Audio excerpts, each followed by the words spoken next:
being incarcerated for over 15 years and finally making it to a level 1, working my way down from a level 4 maximum security prison, you would think I would be relieved. But instead, my anxiety was up. There was a disconnect. Something wasn't clicking right, and I didn't feel comfortable in this environment. And why am I trying to feel comfortable in prison in the first place? I should be happy. These were my thoughts, but I wasn't. I was the complete opposite. I remember my girl telling me, "Oh, this is a good thing. Just focus. You're almost to the gate. You're almost there. Just focus on going towards your freedom. Don't go back." And I would say every now and then, I wish I was back on a higher level facility. I wish I was back on a higher level prison where dudes is more serious, because it was a culture shock. Here, I was on an institution where the COs would nitpick you about making beds. And I was used to being on an institution where people were getting charges because they were attempting to unalive people.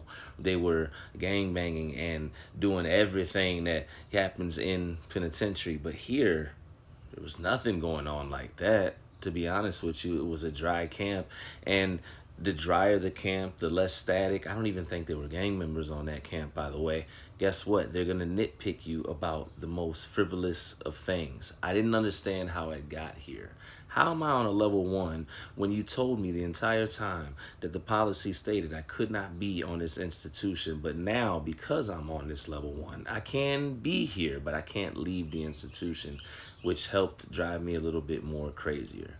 It was a culture shock. I remember the warden walking up to me one day, and he must have seen the disgruntled look on my face, and he simply said to you, "It's easy. If you don't want to be here, we can send you back up."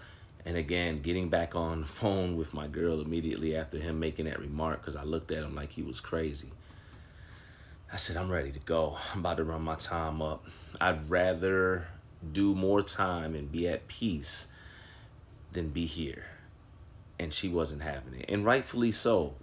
When somebody's waiting for you to come home, it's so selfish for you to say, "Oh, I'm not good with this environment. I want to go up a level." But I promise you, if you're watching this video and you've been dating or with somebody that's been incarcerated and they get to the end of their bid, you've probably heard this statement before. It's anxiety at its finest.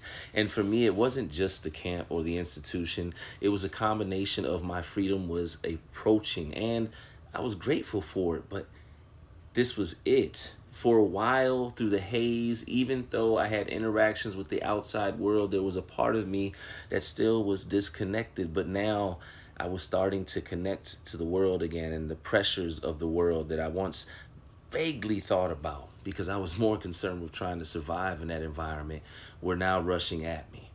It was a lot of weight, a lot of thoughts for me to process, and I began to start to contemplate one of the main thoughts that I went in when I was 19. I'll be coming home when I'm 36. I miss my 20s. I don't have life experience. She's expecting me to be in a certain place, and mentally, I don't even know if I'm gonna be able to hold up. There were so many thoughts. And on top of that, the way the camp was built on a level 1, everybody was even more closely combined, and there was no place to really go for isolation or so you could have your thoughts. Here I was on a level 1, losing my mind for probably the 15th time on my prison bid, but at least I was closer to the door.